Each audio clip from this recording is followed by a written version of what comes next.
Can we call public utilities to order, please? Mr. Hoke's present. Mr. Freeman is present. Swartzky and no Kilby.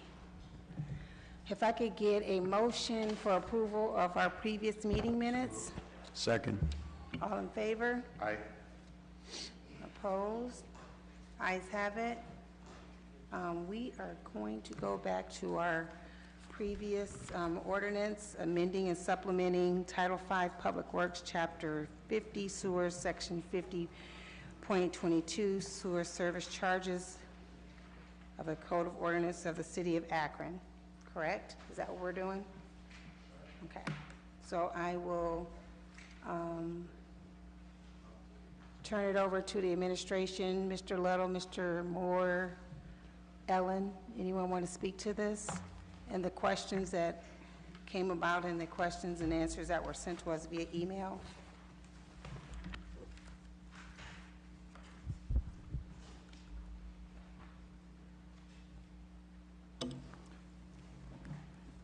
The questions that were posed to us last week, I responded to them this, earlier today. I don't know if anybody had any questions to our answers or not. If you need me to clarify. Okay. So I got your, the questions that were answered from you. I also had a question as far as I know that there was some kind of rate increase. We were waiting to see what was going to happen with that, with the EPA. Or is that with the courts? Actually, we're doing a rate analysis. Rate analysis. Yes. Okay. So everything we have done in the recent years, all the cost savings, all the interest, and then what's left in the program. So we're doing a rate analysis on the whole program, water and sewer. Okay. So, Mr. Hoke, do you want to respond to that? Is there any committee members who want to respond to that? Mr. Hoke? Yeah. Thank you, Madam Chair. I don't know, really haven't had it as late as everything came in, haven't had an opportunity to look at any of the answers there, and there were also some things that I had requested a couple weeks ago, and just received those as well. So there's some things that need to be looked at and gone over. I did want to address one fact that I have a copy of an email that I had sent to Rick Marola, who was in charge of public service at the time. I sent this on July 11th, 2012, and it, well, actually, I sent it, mine was July 10th, the response was July 11th. But I sent a request to Rick Marola and Jim Hewitt, who was the engineer at the time. I said, "Good evening, gentlemen. I've been wondering about this subject," and was then also approached by a resident, my son, about the same idea. Has there ever been discussion about creating a summer sewer rate for the citizens that would help with the increase of water usage during the summer months? The sewer rate would be averaged for the winter months usage because watering lawns and washing cars increases both the water and sewer amounts, although the increased water doesn't always end up in the sewer. This would be a great way to save the citizens some money in light of the ever-increasing sewer and EPA mandate charges and help us better serve them. I haven't done any research yet, and there are some cities doing something like this also. Let's give this some thought and a little study. There again, I sent this Tuesday, July 10th, 2012, long before we even had legislation in for any sewer increases or rate increases. And I just wanted to let, there's some people that think that, I brought this up on my way out the door. This isn't something that I just imagined and brought in at last minute. I've talked about it in different committees, when I was in charge of public utilities and public service, and brought it to the the former mayor and the current mayor, and talked to them both about this program. So, this isn't a whim. This isn't, something to kick around on my way out the door. Another thing that I looked at as I was looking through Muni Code and some of the different things, residential user. It says any user discharging domestic waste from buildings or premises that are used as permanent places for human occupancy, such as single-family dwellings, row houses, townhouses, mobile homes, garden and standard apartments, and high-rise apartments. Transient lodging considered commercial in nature is not included. So I think that with the legislation and as far as including residential, I think we should go with the definition of residential, and rather than not include anyone, that we should include everyone. And we keep getting that question about equity that comes up, and I want to take that out. So I will request that be changed in the legislature, that we use the definition of residential user in our Muni Code. There was an article in the Beacon Journal, and it talked about Bill Hoke bringing in the amendment for this. One of the things is that evidently whoever wrote it didn't know my name, for one, and evidently for another, they don't know what they're talking about. Because basically all that they could bring in and come up with was information that they got from either administration or from some other council people, and never did approach me or ask me anything about this. And I think in that sense, the Beacon Journal was wrong. And then in another sense, and another article, and this was just in Sunday's newspaper, and I think the Beacon kind of hit on something here when it talks about America and how did we get here and what's going on in our country right now. And it talks about the different things that are going on about impeaching and Republicans and Democrats, political opportunities, blame for cable news, and it brings out a lot of different things in this opinion. It kind of hit at the end of at this opinion, and I wanted everybody to kind of, if you can, take a look at it. It does talk about some different things, and it says, democracy can't be a spectator sport. Being a citizen demands more than just voting. It requires our engagement in our communities and nation. It demands a willingness to put country and community before one's self-interest, especially if you hold public office. And I think everybody should, look at that, read it, and it says it's time to ask what's best for America or your town. And that's what this is what I brought in. This is something it's for our town. It's for our citizens. It's not for anybody in particular. It doesn't bring anything to anybody other than the citizens and the residents of our city that use our water, and our sewer system, which is their water and their sewer system. So just keep that in mind. That's what this is all about. This is not somebody on a whim on their way out the door again. Mr. Hope. There were a couple other things that came across that I saw. One was in the it was an older article in the Suburbanite, and it talked about residents and the overview of billing for sanitary sewers and for sewers. One thing that they, and I know I've talked about the process that Cleveland and the 60 surrounding communities of Cleveland that have the summer sprinkling program and have had it since 1993.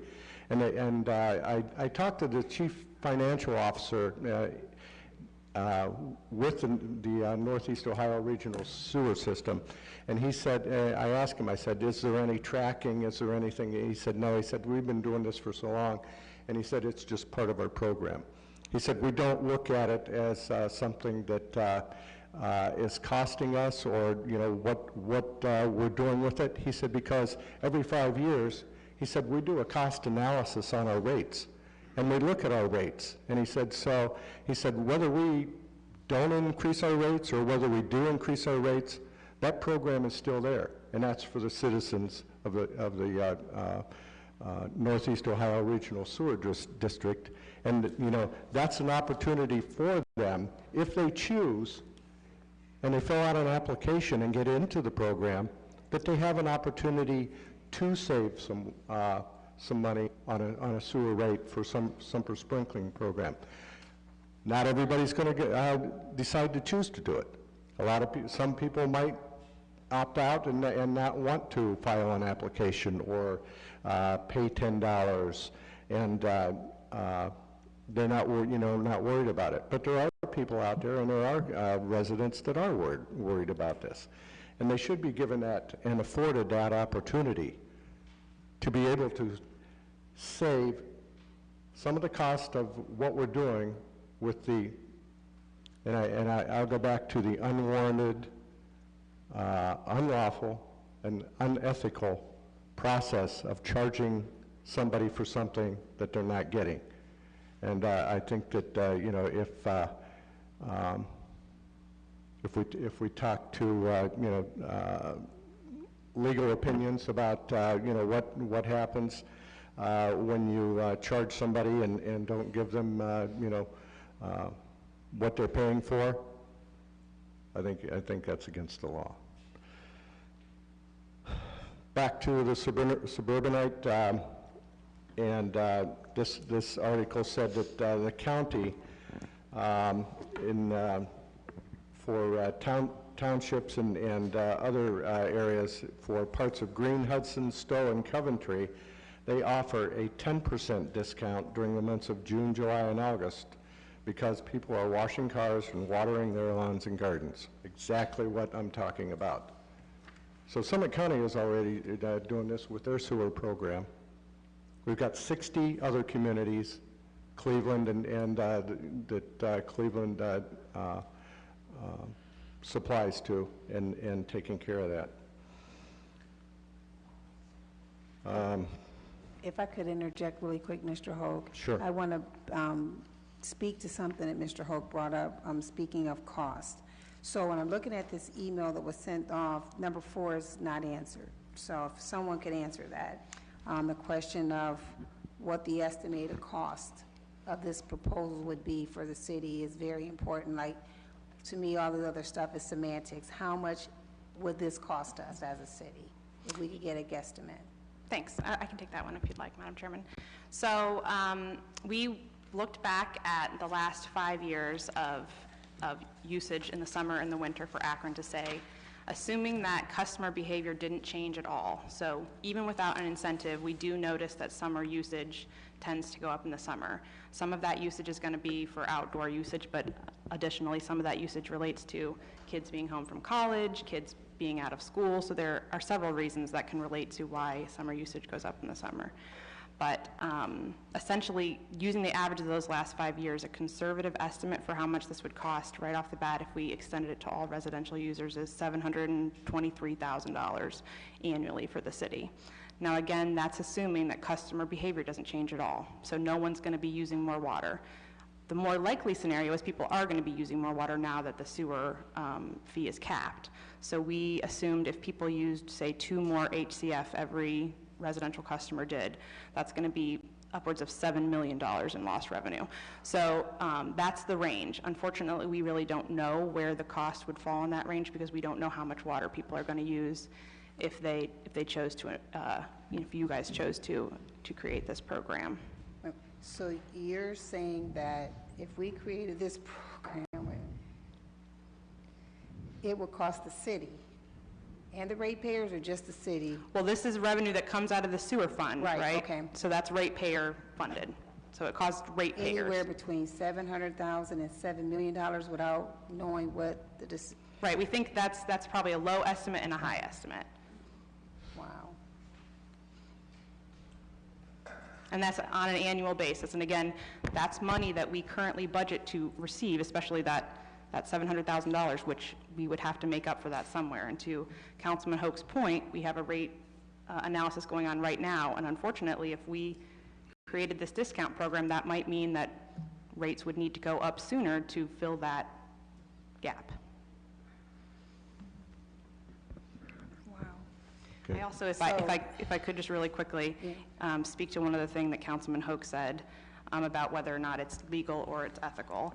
And I think the response to that is that the sewer system is a public good, just like highways are a public good, like the library system is a public good, the public schools are a public good. So even if you don't have a child in the Akron Public Schools, you still pay your share to support that system because it's an essential system to support a civilized society. So without a sewer system, Akron would be an unlivable place. So you don't pay just for your direct, exact usage of that system. You pay to support the entire system for the entire community. May I Mr. respond to Kilby. that? Mr. Hope and Mr. Kilby. Okay, yeah, responding to that, you know, that's just like, okay, we don't get charged for the turnpike unless we go on it. But every time we go on it, we get charged for it. And you know, so if we open the spigot, we get charged twice, once for the water, once for the sewer. And if that water doesn't go into the sewer, we're still getting charged for it. So Right, you know, and that's so ethical, and that's fair, and that's how the system is designed. yeah, it's still unlawful and unethical, and regardless of that, I would I have a couple other things or points that I need to you know, go over first. You know, when you talk about you know, the $723,000 and the $7 million, you know, that's stretching it out and you know, what ifs. I mean, what if everybody signs up for it? What if everybody uses a lot more water? What if everybody changes everything the way they're going to do it? You know, that's all what ifs. It's not, that's not something that will or, you know, is going to happen. That's something that may happen. That doesn't mean it's going to be there. I have a couple questions about one of the things, and if I could, I'd like to know, because I haven't been able to go over the information that I got about the irrigation meters and the second meter program and everything else. When did this program start with the second meter and irrigation meters? Does anybody know?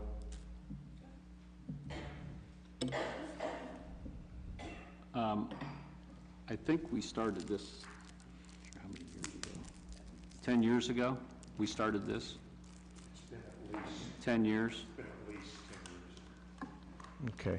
How much does it cost the city of Akron by putting these meters on and people not having to pay sewer rates? How much has it cost us in the last 10 years? Well, there's under 200 of them, okay? So we haven't added any staff for this program. We do it with our current staff, and the meters are around $125, and then we have, you know, we have to roll the truck. So we figure about $200 a meter. Okay. Who authorized the program? I believe the previous administration through the service director. Okay. Is this anything that should have come through council for changing and allowing rates to be changed? I mean, I think that any time that there's a rate change or policy change in the sewer system, I think that it has to come through council, does it not? Traditionally, council controls rates, which apply to everyone. The administration controls policies. So Well, this is a program that changes rates. The irrigation is not, it's just a separate meter. I know, but it changes rates. No, it doesn't charge sewer. Right. It's a rate change. Just like you're talking about mine being a rate change, this is a rate change. Are you asking for a legal opinion from the law? No, I don't need a legal opinion. Okay. Also, one article earlier this year that talked about bills coming due and things that are going on. There was a portion of that that said that the rates went up in 2014 and 2015, and since then the city has collected about $21 to $32 million extra each year. Yeah. How is that possible that we're able to charge everybody for their sewer, okay, and then we're just talking about sewer here, and we're able to bank it? How are we doing that? Aren't we using the money as we go along and paying for any of these projects or, you know, work to be done or anything? I mean, are we borrowing all the money? Are we, you know, I mean, I don't understand how we can, you know, throw a rate increase in on our residents and then bank $21 to $32 million a year to where we're built up to $101 million cash reserve as to what this article, you know, states in the Beacon Journal. So, I mean, how is that fair to our residents and our customers to throw in those, that when we tell them that we need to increase our rates and we need that money to pay for the projects and the work that's being done, and we're not doing it? We're putting the money in the bank, and we're borrowing money, you know, at low interest rates to do it. So, I mean, you know, how is that all working? You know, is that fair? Is that fair to do that? I mean, it's, you know, we don't have assessments on people to repave the turnpike just because we're repaving the turnpike. You pay for the, like I said, you pay for the turnpike when you get on it, or when you get off of it, not so much when you get on it, but when you get off of it. So there's a lot of things here that, you know, are not adding up. I have a report about the income on the water and sewer from 2013 up through present, and there's some fluctuation in the years as to you know, one year being higher than the other, and you know, and I don't think I brought that in with me. It might be on my desk, but one particular year, 2017, there was a big, huge jump in both water and sewer. But then it dropped back down, and then 2018 was even lower than 2016. So. You know, where is the money going, and what's going on with it? So, a lot of things, a lot of questions, still a lot of things to go on, and a lot of things to think about, especially thinking about what we're doing, what we're looking at, and who we're doing this for. Are we doing it for administration? Are we doing it for ourselves? Or are we doing it for the citizens of Akron?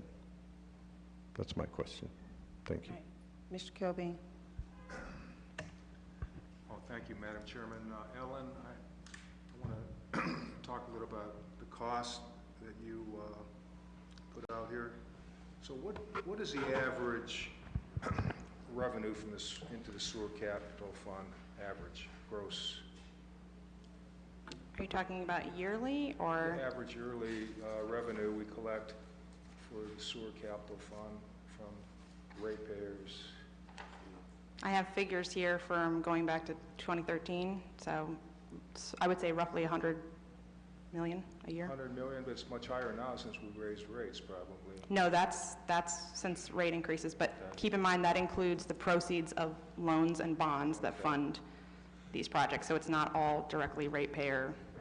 So these numbers that you threw out here a little bit ago, 723,000 per year lost revenue if we implemented this program, that's that's based on actual, looking at the average usage? Yes, that's based on, if we went back in years prior and we applied this program to prior years to all residential users, that would be the result. So how do you get to 7 million? That's 10 times as much. That's if people used more water. Can we use 10 times as much if we do this? No, that's 2 extra HCF in the summer per every user, which we think that's a high estimate. That's why that was the top Okay, estimate. well, that's really out there in the stratosphere, in my opinion. I think the 723 million is more, 1,000 is more realistic. And then, Again, that assumes no one uses a single drop more water because of this program, which I think is unlikely. anyways, I think the people that water their grass and wash their cars are going to be the same people that continue to do it. That's just my opinion. And there's no way of knowing, so I guess if we do this, maybe we should implement it on a trial basis, like 1 year. And if it doesn't work out, we can reverse it. Or, I won't be here, Mr. Hook won't be here, but I think if it gets up to $7 million, we probably would want to reverse that if people start abusing this program. But even the 723,000, which to me sounds realistic, and Mr. Luddle just said that we have 200 customers that have a separate meter that costs around $200. That's about $80,000. If we didn't have to do that, that brings down this 723,000 to under $700,000 a year, which is approximately 0.7% of the gross amount. I don't think that's a lot. And I just kind of think, let me just say this. Sewer bills have become very, very burdensome, especially on the poor people of this city. And we need to do something, and this is a small gesture that just tells the people that we're for them. And I don't think morally you can continue doing this now that people have been made aware of, most people never thought about this stuff that Mr. Hoke has brought up here, but now that they're aware of it, I think we'd look really bad as a city if we didn't at least try something. And I thought we had a pretty good discussion 2 weeks ago. Ellen, you weren't here, but what's his name, Deputy Mayor, the guy with the red beard. James Hardy. I was going to let you Hardy, keep yeah. trying to pull one Anyways, up. sorry.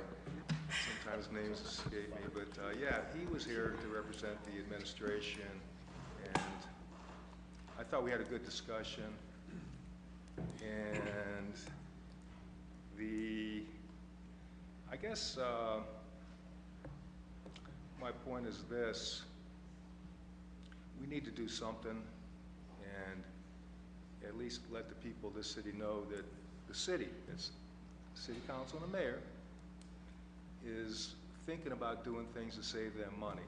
And this doesn't sound like a lot of money, something that we could manage. There's all kinds of cities already doing it.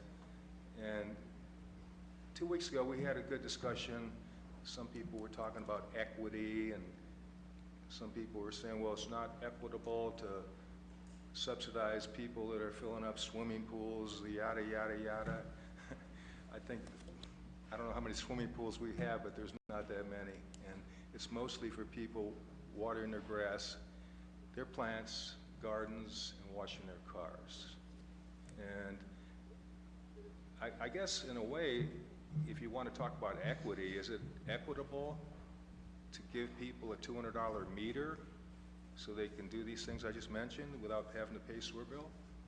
I mean, how many people that are renters in the inner city are going to get one?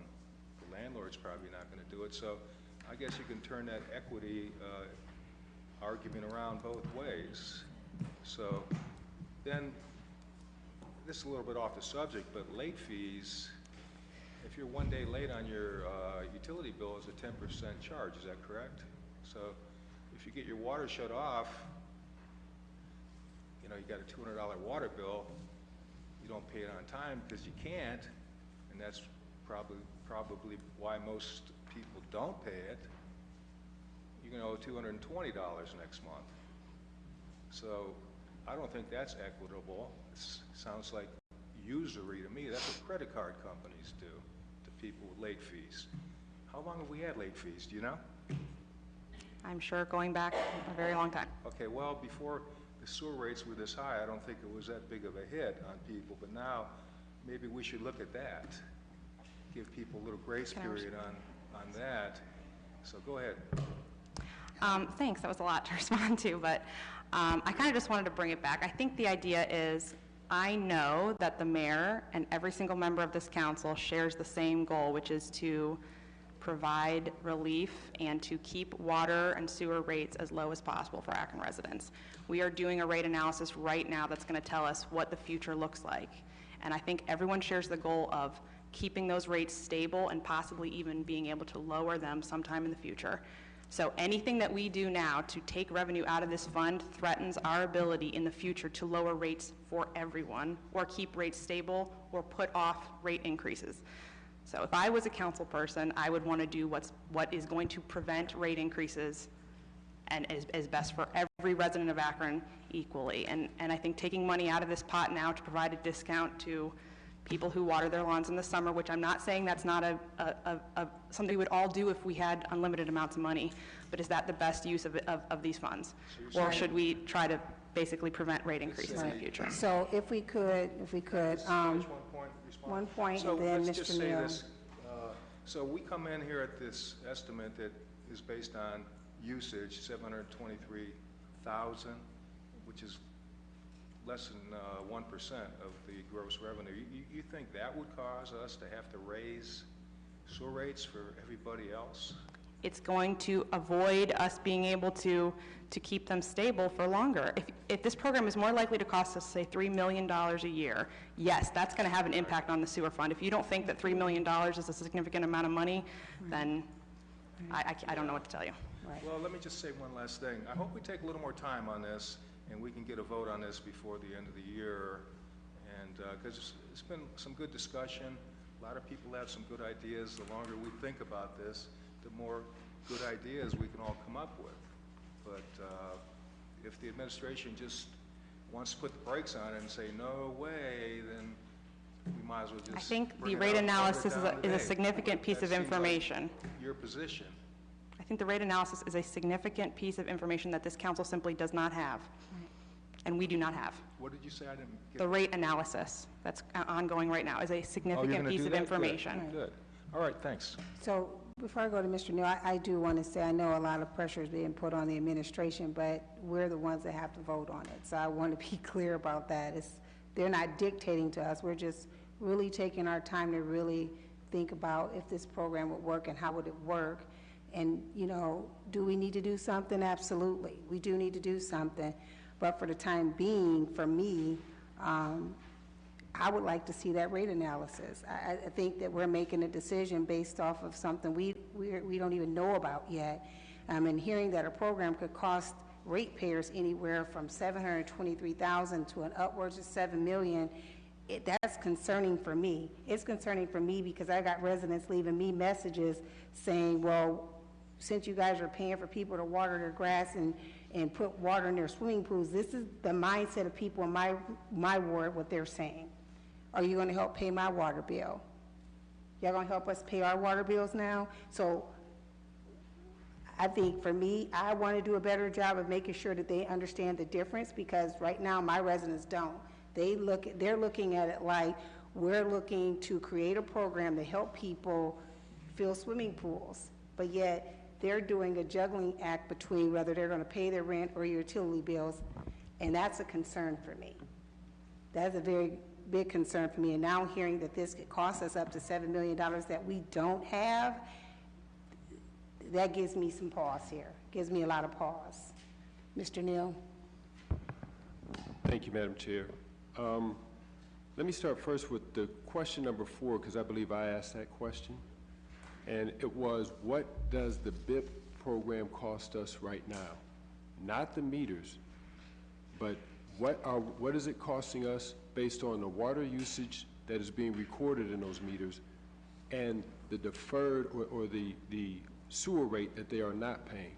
Just give us the figures of the water that's being used on those 100 and something or 200 something homes, the total amount of water that they're using, and what would the sewer rate have been if they were charged? Because,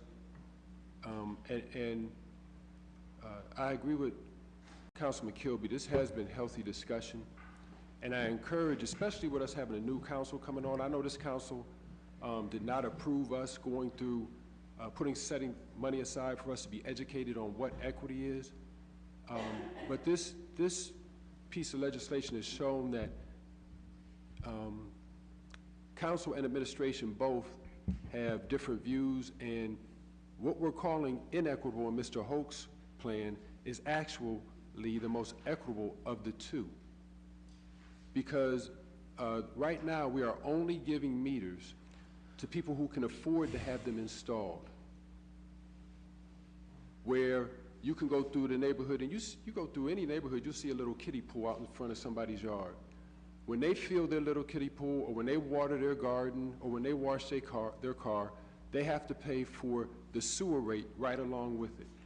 Somebody who could afford to get this bib attached to their home, they don't pay that. That's inequitable. And as far as cost, if everybody could afford, how many homes are there in Akron? Would you say, let's just use a simple number of 20,000 homes. We have 67,000 residential Okay. customers, if that helps. But does that always equate to, so if we're saying 60,000, You mean single-family homes? that would qualify for the bid program? Let's just use an easy number of 40,000. We're giving everybody a meter under this present program. So what's 40,000 times 200? I think I know where you're going with that, and I think there probably are some ways to look at the Okay. hose bid program So- and whether or not that can be improved upon, or whether that's... Again, so what I want us to do is really look at what Mr. Hoke is trying to achieve with the policy that he's bringing in. Out of what we're doing right now as a city, his is most equitable. Is it the most affordable? I don't know, but equity and affordability are two different things. You're trying to wrap them around the same thing. What we are doing right now as a city, the policy that we have, it wasn't our intention, but it is an inequitable policy, because it does not afford everybody in the city the opportunity to take advantage of it. Now, when we look at, so that should be something that we could get before we vote this evening. Just look at what was the water usage, pull it up of what was the water usage of the bid program, and what would have been the cost of the sewer rate. And as far as saying that if we implement this program, it's going to cost us more, we're going to lose revenue. No, because if we have a way, you gave us figures based on when it rains and when it snows, how it surges the sewer system, and you gave us an estimate. As you said, we could monitor this as we go. Do we see a surge in our sewer rate, or just see if we see a surge in our sewer rate by implementing this program? We'd have to tweak it, but I doubt very seriously if we would see a surge like we do with when it rains or when it snows, or even when, you know, a pipe is broken and we can't get to it and it runs for 2 or 3 weeks, and it's just running straight into our sewer. So in regards to answering the first question, hopefully we can get that by this evening. What does it cost us to run the BIP program? Not the meters, but the lost revenue from not being able to charge for the sewer. One of the advantages I see of any program that we implement with water is that it would incentivize residents to keep their water bill current. We wouldn't extend this, and I hope we don't extend the bid program to anybody who's delinquent on their water payment. If you remember, I remember when I was chairing public utilities, we write off somewhere in the neighborhood of $1.2 million every year in delinquent payments. Now, some of that comes back to us, and I think the figure was somewhere close around 800,000 possibly. But if we could incentivize, the only way people could use this program, or any program we put in place, is that their water bill is current. That would save us not just on having to write off and send that over to the county, I think that's who we sent it to, but all the administrative work that comes with trying to keep up with that. So in regards to this, I agree with Mr. Kilby that we get the information so we can make a solid decision, but I would also say, if you can't tell us what the bid program costs, we need to cease that program for right now, because we don't know what it's costing the citizens of Akron. And we can't... We can get you that information just as soon as we'll gather it. Okay. Thank you, Madam Chair, but I think, I do want to stress this point. When we talk about equitable, Mr. Hoke's plan is the most equitable. Now, is it the most cost-efficient? I don't know. But we don't even know if the plan that we have right now, with just 140-something, is actually cost-efficient. Thank you. You're welcome, Mr. Freeman. If your figures are even close, and my biggest fear is, I don't know how much longer I'll be here. I hope I never live through another rate increase, and I just don't see right now how that's. I just don't see how that's possible if we do this. So that's all I have to say. Mr. Swirsky. Yeah, at my last ward meeting, actually, it was a Republican gentleman who stood up and asked me what my position is on this, and he said, you can't give a break for people to use more water, and you're going to take money away from the general public, and don't do anything that raises the rates. And listening to the discussion here today, while there are some details that are unknown, we do know the basic fact that the general, that the revenue, it would create a revenue deficit, and it would pose at least a strong risk to having to raise rates. I do think the issue of the sewers is an important one, and I look forward to further discussions about them, about the sewer rates. But I don't think that this ordinance is a good starting point for a discussion about the sewer rates. And so I would like to make a motion today that we have a unfavorable report coming out of this committee. Oh, we have a motion on the floor for an adverse report, but I have Councilwoman Keith with her hand up. I'm not seconding that. Yeah, I know. So if we do have a motion on the floor, Ms. Keith. I'll second. And we have a second. Go ahead. Yeah. Before I speak, I just want all of you to know, I'm not saying this because I wasn't reelected, so I sure hope that doesn't come out in the paper, because you don't know my intentions. I think the world of the two of you that are sitting over here, and you know it. My concern is, why did we even have the hose bib thing? Why did we even come forward with something like that if it wasn't to help people out?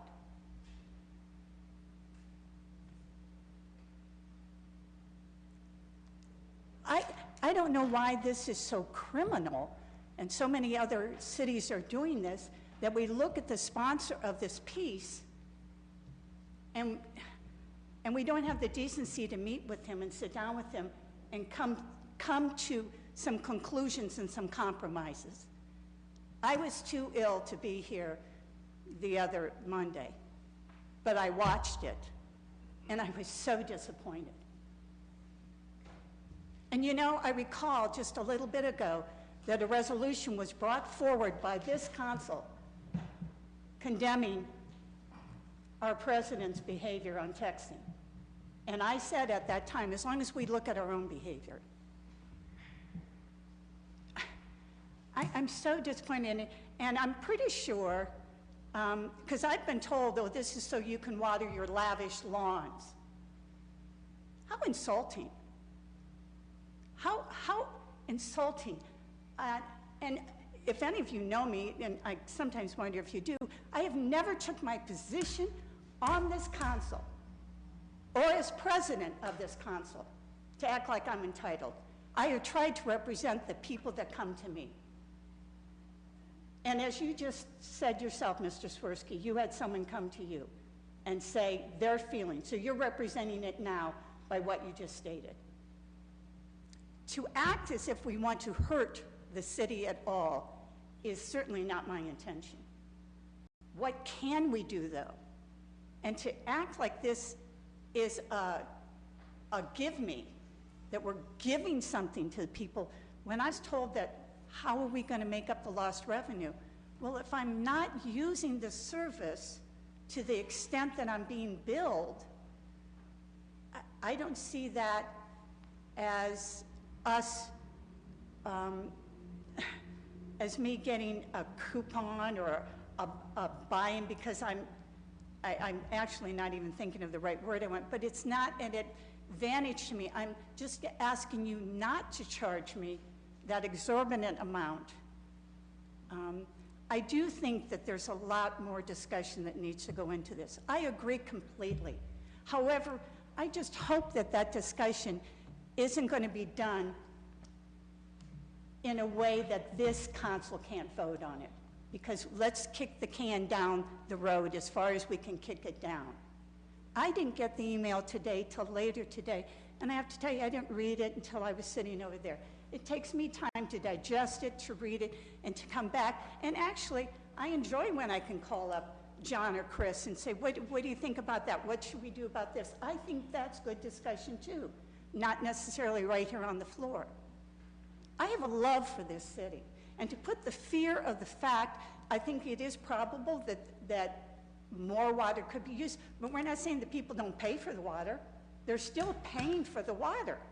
They're not paying for the sewer if it's not being used to the extent that's often used. I don't know when that data analysis will be done. Do we know when it'll be done? March?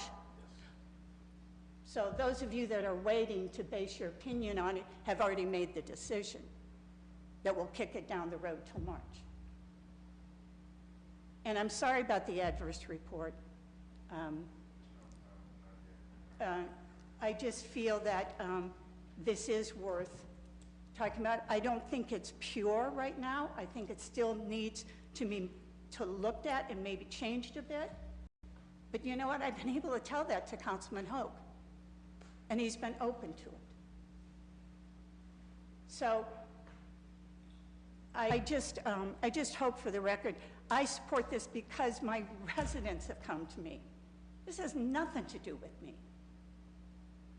Because I use a rain barrel for my garden. My rain barrel, however, does not water my car. My rain barrel, however, does not help me clean my house on the outside when I use the equipment I have, the power washer. And I do that because these are things I own, that I've purchased, that I take care of. It isn't because I'm trying to run up my water bill. It's I'm trying to take care of the things that I own. And I often wonder when I drive by a house or whatever, I think, boy, just a little bit of elbow grease and give that place a little bit of love. What would it look like? Well, I don't know if they can't do it because they can't afford to pay to run the equipment, to do whatever or whatever. I'm getting off track here. But the thing of it is I would hope, I won't be stifled by having someone print or say to me in these chambers that it's because I'm walking out the door that I feel this way. And shame on you if that's what you feel, because you don't know my intentions. And I just think that we should continue to discuss this, and that all of us should come to the table and say, what can we do? Not what can't we do, what can we do so that our residents, the number that come up to us doesn't represent everybody, but that those that have chosen to speak with us, that we do our best to represent. Thank you, Madam Chair. You're welcome. We have Mr. Kamer.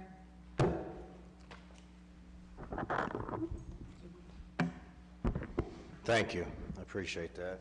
Kind of my colleague, Councilwoman Keith, kind of inspired me to speak a little bit. I haven't really spoken to Mr. Hoke on my stance on this piece of legislation, but I'm more against it than for it, to be honest. But also, this is good conversation. I'm sitting over here and I'm thinking about a lot of the comments that were made. Obviously, it looks like we have an adverse report, but we don't know what the total vote is. But I'm asking the administration, I mean, I know Councilman Freeman said something about a rate increase. I'll be honest with you, going into my next 4 years, I won't be able to support a rate increase onto my citizens that I represent. But I'd like us to really dive into this, because there's some good stuff coming out of this. And like I said, I'm publicly saying that I'm more against this legislation as it stands now than in favor of it. But I mean, I would like us to try to see what we can do with our ratepayers. If it's, you know, a little more leniency in regards to the late fees has come up today. I mean, if it's you're 1 day late, you automatically get a late fee. Maybe we have a grace period just to help out, you know, those people that are struggling with the bills. And I talked to Chris about this, I would love to see if we are able to afford a rebate program on our irrigation or the BIB program. Because I do think, now that I'm looking at the numbers that have come out today, and I've been doing some research myself, is this piece of legislation might put us in the hole really big, but some of these other things might not put us so far back, but it's also helping our residents and our users of the bill with the late fees. And then, I don't know what it's called. I remember I asked you a couple weeks ago, I'm gonna call it the office statement fee. I forgot what that was called. I think it was like $7.50 or something. Billing charge. Maybe we can work that out a little bit. But so basically, my whole reason for standing up is Councilwoman Keith inspired me to say a few things because she took the floor. Obviously, like I said, I am more against this piece of legislation than for it, but I think some good conversation is coming out of this council and the administration that we can look at. So I don't want this to die, this conversation, because obviously I think we can do something here. But then also, my final statement is, I do believe 2 weeks ago, I think I've been down here for 8 years, and I try to respect the administration as much as I can, and I do think there was a member that kind of really disrespected these chambers. Thanks. Mr. Hope. Thank you, Madam Chair. I just wanted to mention a couple other things, and believe me, I've gone through a number of websites and information and writing things down, printing things out. I just wanted to bring a couple in at the end here before we work on the motions. I looked at Keep Akron Beautiful, and I looked at the website on there, and a lot of good things that go on through our city with Keep Akron Beautiful, and that enhance everything and how we look and what we want. Even looking at the front of our building and what we do with it every year as far as the flowers that are planted and what we're looking at. The mission, it says our mission, Keep Akron Beautiful, is to improve Akron's quality of life through beautification and responsible environmental management. And I think giving some people an option of being able to work with their homes, work with their properties, and keep them beautiful and keep them up, I think that's part of what we want as far as how we want the perception of everything to look. We want Akron to shine. We want Akron to look good. The money that we're talking about, we talk about lost revenue. Those are resident dollars. It may be money that isn't going to go into and pay for something. Is it going to take a little bit more time to pay for it? Probably. But is it worth it? I think in the long run it is. There's one more Keep Akron Beautiful. There's one more statement on Keep Akron Beautiful. And it says, "Keep Akron Beautiful is an organization that encourages and mobilizes residents to take pride in our city and assume an active role in making Akron a more vibrant, beautiful, and sustainable place to live." Does anybody have any idea who said that? Dan Horgan. That's our mayor. And I think he agrees that, you know, we want our city to shine. We want it to look good. And we want to give every opportunity out there to anybody that can and is willing to do it. That doesn't mean that everybody is going to take advantage of this program. I mean, you can just look at that by how many people took advantage of the cost of putting in a second meter.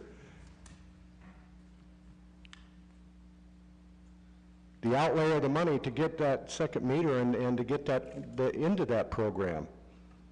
And even inside of that program, there are items that kind of like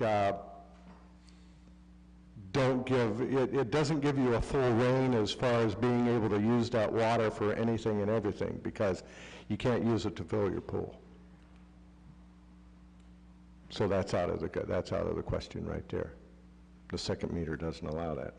But Keep Akron Beautiful, Mayor Horgan, everybody's looking for a cleaner, neater, sustainable, nice-looking place to live.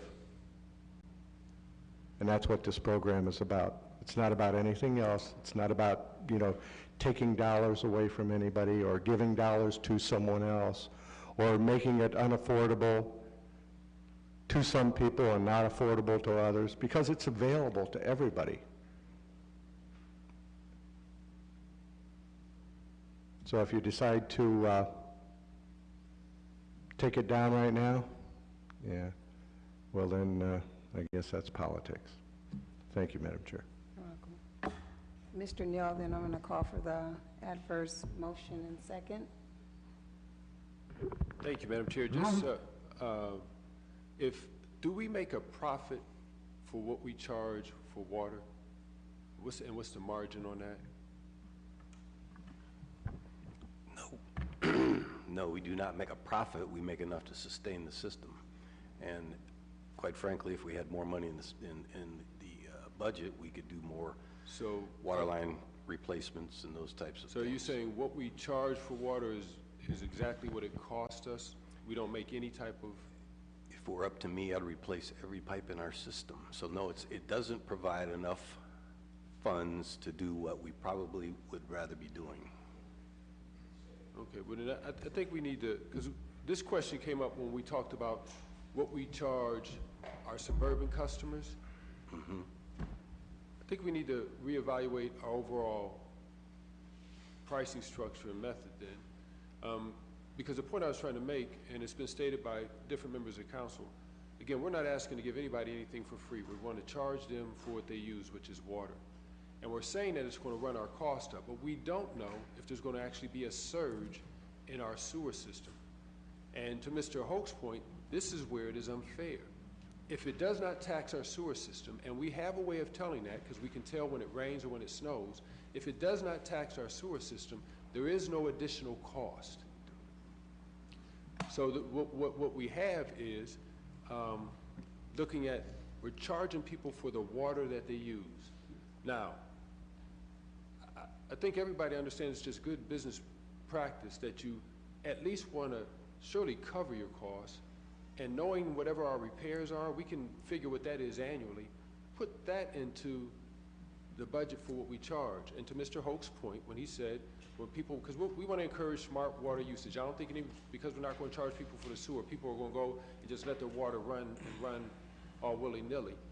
But what will happen is if we are making a small profit margin on what we're charging for water, then you have the extra revenue to take care of some other things. But bottom line is, I agree with my other colleagues, this has opened our eyes. But I do want to stress, if we don't know if we can run this program, we don't know if we can run any program. Thank you.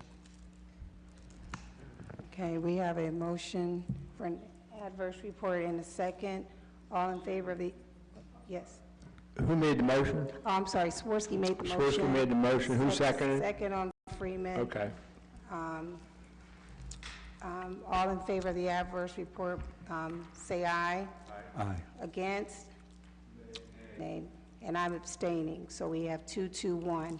And then I want to say on the record why I'm abstaining. I have a problem with voting on this when we don't even have a rate analysis. I just have to be honest, because I'm thinking about the big picture here. It now stays where it's at in committee until we figure it out.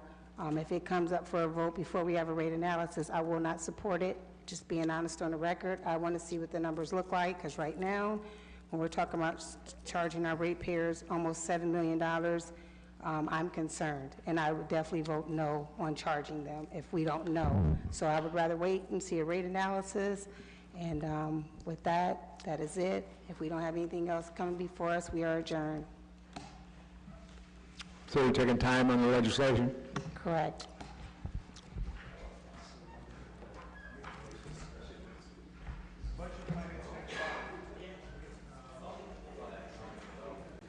Budget and Finance will meet in 1 minute. Budget and Finance in 1 minute. Wait a minute.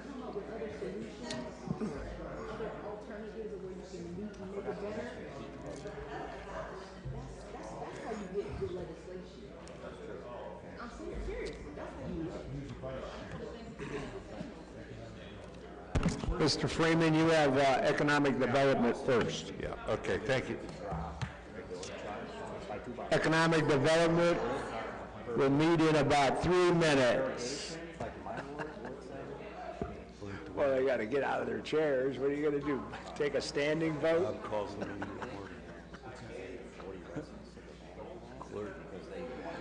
Okay, we got economic development meeting now. Who's chairing that particular meeting? I am the vice chair, I'll chair it. Who's missing?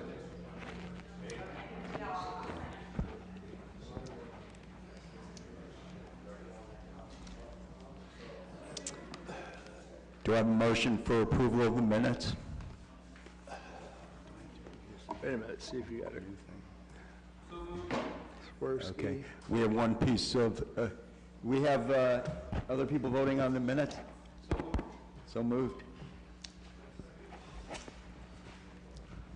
We have a second about approval of the minutes? Who made the motion for the minutes? Okay, thank you. Whenever you're ready. Okay, we have one piece before us and a special guest to talk about it. I'll read in the ordinance authorizing the mayor or as designated to execute a relocation grant agreement with Palmer-S LLC to support job creation in the city of Akron and declaring an emergency. Mr. Chair, members of the committee, this is a development agreement coming before you today for Palmer-S LLC, which is an advanced materials company that designs and manufactures various electronic materials for semiconductors and electronic packaging markets, as well as they use a lot of polymers and they develop polymers. It is a company that is going to be moving into the city of Akron from Brecksville. They will bring 30 jobs, new jobs to the city, and the payroll will be a minimum of $3 million. They are also making a $16 million investment into an existing building, which is on Barges, 225 Barges Street.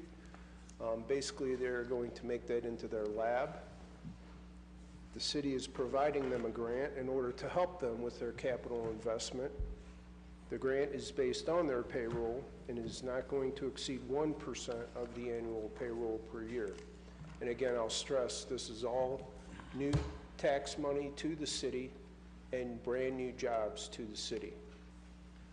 I'm open for questions.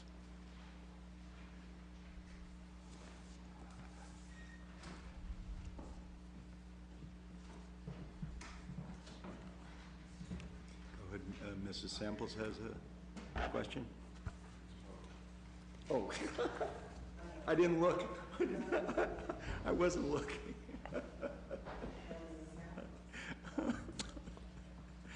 Mrs. Amobian, please go ahead with your question, and I apologize. That's okay. What you have here is $150,000 is what the city is expected to spend? Is that what this? What is that? I'm sorry. It says $150,000, is that correct? For The 1%? I think it's less than that. Oh, it's 150,000 would be over 5 years. So it's, 150,000 each year, no, total. total. Does that include TIF, or that, we don't have No. to do anything? There This is is- no, there is This is no, all we have, this is all we're spending? this is it. Oh, thank you. Other questions, members of the committee? Other members of council?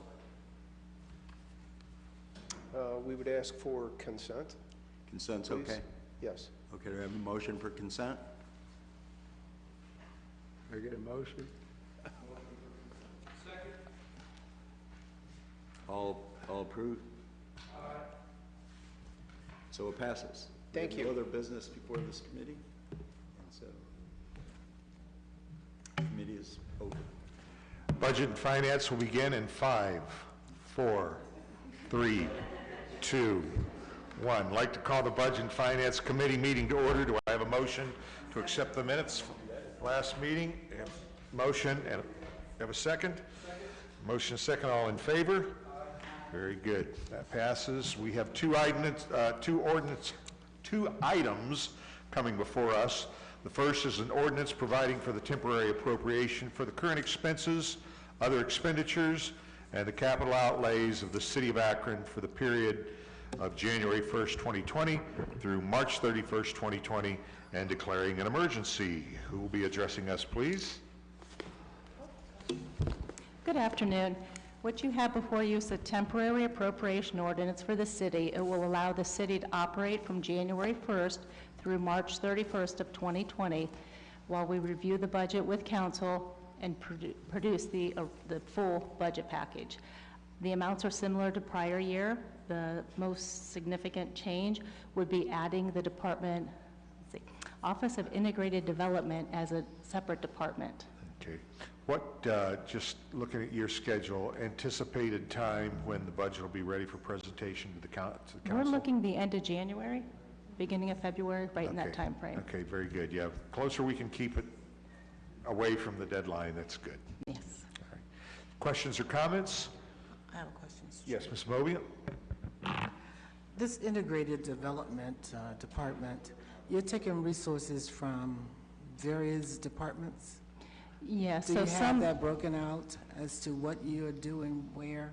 Because I know you have some people from planning, economic development, and some other divisions. as far as the divisions that are transferring from one to the other, I PDL'd all users with like a crosswalk table.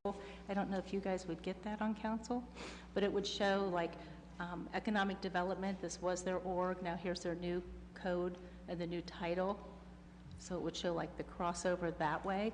As far as budget dollars, until we actually complete the full 2020, I don't have a breakout that finite. What I tried to do for the temporary was take a look at the divisions that were reallocating and base it off of the first 9 months of expenditures and, a third of those. And that's here, right? Yes. Would there ever be a time when we would not be borrowing money to run the first quarter of the new year? Because I know since I've been on council, that's kind of what we're doing. We're just borrowing money from what's going to come in next year to operate. Are we getting the money early, or what are we requesting? I mean, this ordinance is just authorizing the expenditures. This isn't actually borrowing money. This Okay. is just allowing us to see where the year ends up. At the end of December, we look and see where our revenues and our expenditures end up so that we can complete the budget for the incoming year. So this is just allowing us to continue operations, to continue to appropriate funds, and to allow for expenditures during that first 3-month window so that we can close our books and So why do we need to do this I'm sorry? if we're not borrowing money to take care of the expenditures? Oh, well, we have to do this by law. Yeah, we The have to city, Oh, you're the end with a balanced budget. I mean, there's two things. So a balanced budget, this authorizes the expenditures for January through March. Right. And there is cash sitting in the city's general depository at the end of the year that we will be spending down. At the same time, we'll be collecting new revenue January 1. Right. I know we do this every year. Yes. Maybe I just never understood why we do it. Oh, by statute, the city has to appropriate a temporary budget by November 30th. November 30th? Yeah, for the next year. So And this, the budget has to be approved by March 31st? March 31st, the full budget. That I know. Thanks. Any other questions or comments? Do I have a motion to take this item and just place this on the agenda for the future here? Motion second? Okay. All in favor? All right, thank you. We have an ordinance authorizing the mayor as designee to enter into a grant agreement with the County of Summit for the Akron Rubber Worker Commemorative Statue, authorizing the mayor to expend the funds received in accordance with the grant agreement and declaring an emergency. Good afternoon. Again, this is a $25,000 grant agreement that would allow the Summit County, specifically the funding will be coming from County Executive Eileen Shapiro's office. It would basically be a $25,000 grant or donation towards the creation and implementation of the Akron Rubber Worker statue, which will be is currently commissioned and will be installed, we hope, by midsummer for a grand opening in September of 2020. So this essentially, Summit County was very excited about the proposed rubber worker commemorative statue, and they wanted to be a part of it, and again, this is just their gift to be associated with it to help make it happen. And it's located? The corner of the new roundabout at Mill and Main Street. Okay. Mm-hmm. Pretty good. Mr. Pardon, I'm sorry. It will be in the middle of the roundabout. Center of the roundabout. Okay, Mr. Milkovich? Thank you, Mr. Chairman. When is the completion date for the roundabout? We're hoping to have it by September of 2020, I believe. I apologize, we would probably need to refer to engineering for the specifics as to the completion, because again, they were talking about Tiger Phase 1 and then working into Tiger Phase 2. But I do believe that the hope is to have all of that with the roundabout and the statue completed by September 2020. Questions or comments? Mr. Hope? Yes, thank you, Mr. Chair. Is the $25,000, is that the total cost of the? No, the statue itself, we are hoping to secure about $350,000 in corporate and private donations for the statue and for the granite base that it sits on. So for the statue itself, again, we're trying to raise funds, a total of $350,000, and the 25 would just be a piece of that. I hope everybody remembers to go around the circle and not try to go through it. Thank you. Uh-huh. Yes, Mr. Milkovich. Pardon me for not knowing.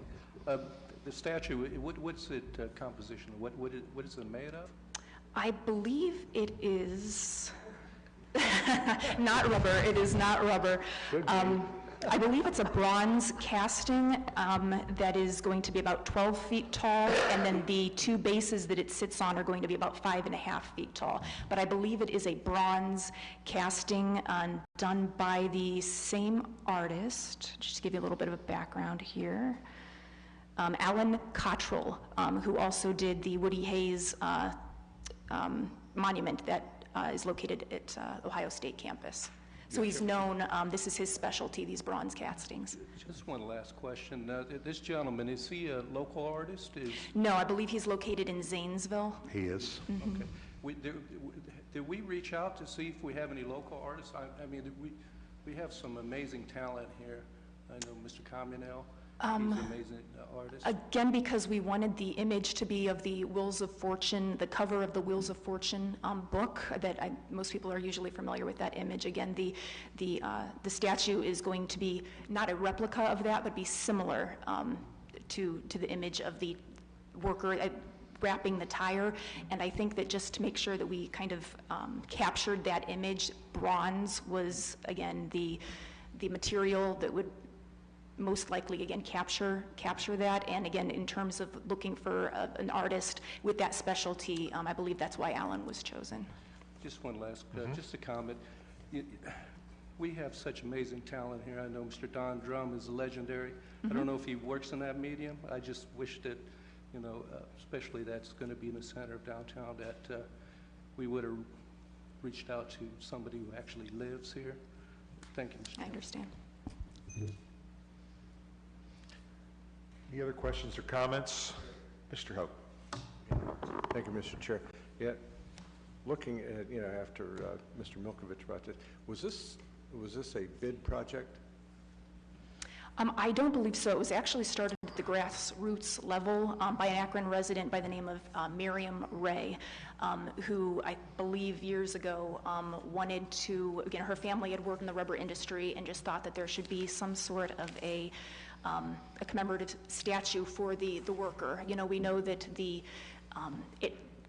I believe it was the Rubber Worker Union has an area that pays homage to the actual union workers, rubber workers over at Goodyear, but there's not anything specific to the actual statue. So it was her idea and this group of grassroots individuals to kind of make this come to life. Again, they were the ones that kind of proposed the image, again, using that Wheels of Fortune cover as the statue itself. So that's kind of where it arose from, and then they actually did a presentation to the city and our engineering department that thought it was a great idea. So that's kind of how all of this came about.